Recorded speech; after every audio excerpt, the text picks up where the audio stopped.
네, 안녕하세요. 블랙스톤 엣지입니다. 자, 오늘 우리가 함께 파헤쳐볼 주제는요. 바로 2차 함수 고형입니다.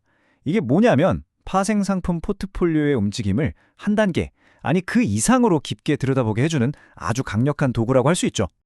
본격적으로 시작하기 전에 제가 질문 하나 던져볼게요. 한번 생각해보세요. 우리가 가장 단순하게 생각할 수 있는 예측 방법, 바로 직선이잖아요. 이 직선 하나만으로 시시각각 막 변하는 자산가치의 복잡한 곡선을 과연 제대로 예측할 수 있을까요? 아마 쉽지 않을 겁니다. 그렇죠. 바로 그 지점에서 오늘 이야기가 시작되는 거예요. 그러니까 가장 기본적인 모델인 선형 모형이 왜 완벽하지 않은지, 특히 옵션 같은 파생 상품을 다룰 때 어떤 한계에 딱 부딪히는지 그것부터 한번 짚어보자고요. 자, 포트폴리오에 옵션이 딱 들어가는 그 순간부터 이 단순한 직선 모델은 뭐랄까 길을 잃기 시작해요.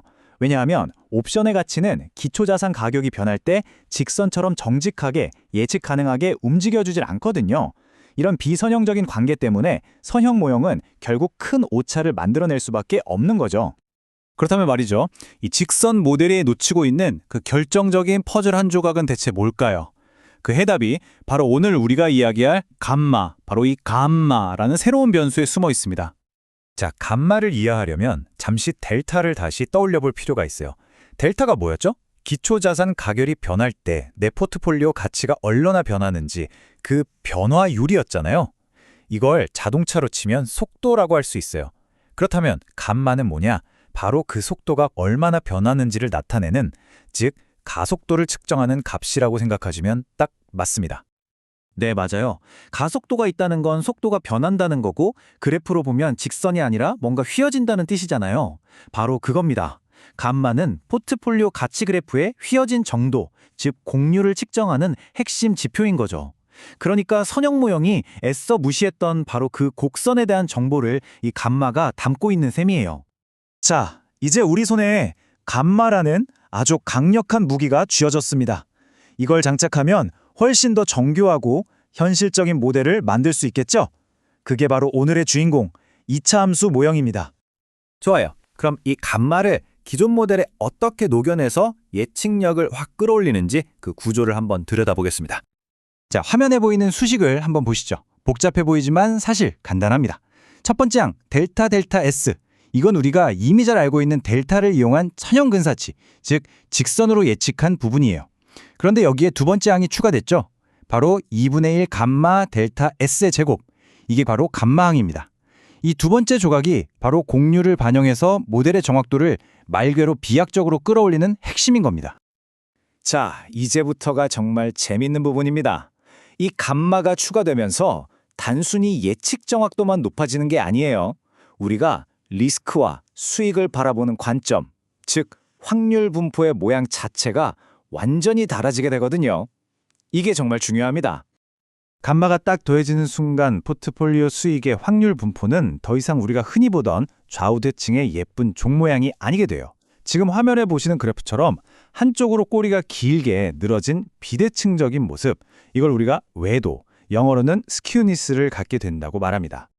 자, 위쪽 그래프를 한번 보세요.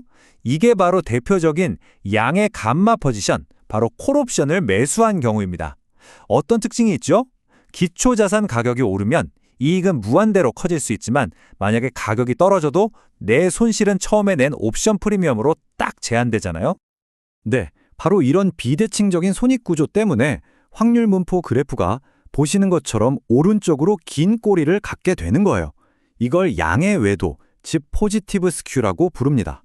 이게 뭘 의미하냐면 손실은 제한적인데 대박 수익을 낼 수 있는 잠재력이 있다. 바로 그 뜻이죠. 자, 그럼 반대로 아래쪽 그래프를 볼까요? 이건 음의 감마를 가진 콜옵션 매도 포지션입니다. 상황이 완전히 반대죠? 내가 얻을 수 있는 이익은 처음에 받은 프리미엄으로 딱 정해져 있는데 만약에 손실이 나기 시작하면 그 손실은 이론적으로 무한대로 커질 수 있습니다. 그렇죠. 그래서 확률 분포의 꼬리가 왼쪽으로 길게 뻗어나가는 음의 외도, 즉 네거티브 스큐가 나타나는 겁니다. 저 왼쪽 꼬리 한번 보세요. 저게 뭘 의미할까요? 저 부분이 바로 한 번의 잘못된 거래로 모든 걸 잃을 수 있는 소위 파산의 리스크를 시각적으로 보여주는 거예요. 리스크 관리에서 이건 정말이지 절대 놓쳐서는 안 될 중요한 신호입니다. 자, 그럼 지금까지 이야기한 내용들을 종합해서 이 2차 함수 모형이 대체 왜 이렇게 중요한 건지 핵심만 딱딱 짚어서 정리해 보겠습니다.